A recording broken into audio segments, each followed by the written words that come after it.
Çka ka po? Fal. Mirë. Ta bëjmë ne.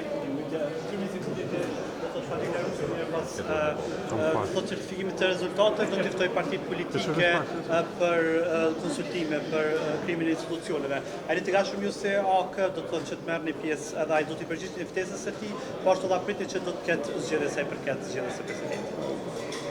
Ne po jetojmë në epokën Kurdi, që i bjen ai kur ka mbi 40% ose mbi 40 deputet, do të zbaton agendën e tij në Kosovë. Ndikimi jonë, ose ne do të mujshim me jetu jo vetëm në epokën e tij, po edhe në epokën e të tjerëve, sikur të kishim një kontratë përbashkët si opozitar.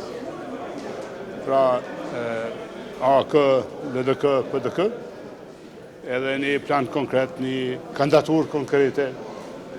Përderisa nuk kemi një kontratë, edhe s'kemi një ofertë, ne jetojmë në epokën Kurti, në agendën Kurti, dhe ai do ta zbaton atë që di mas miri, një lloj eksperimentimi me Kosovën dhe do na dërgon zgjedhje prapë.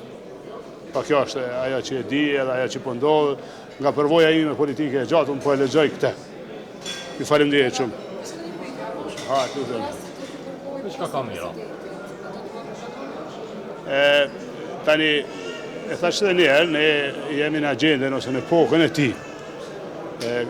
Opozita mundet, pra me hyje, me qenë faktor, me marrë edhe fatin e vendit në dorë, duke pas një kontratë mes vete, edhe një kandidaturë për president.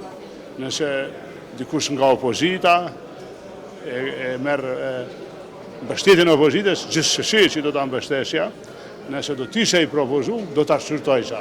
Pra, nuk jam kandidat, nuk kam kushte, nuk kam kërkesë për asken, ne nuk bëhemi pjesë qeverisjes ose vazhdimit qeverisjes Kurti, se e kënë shpjegu disa herë sa e damshme edhe sa humse është për Kosovën.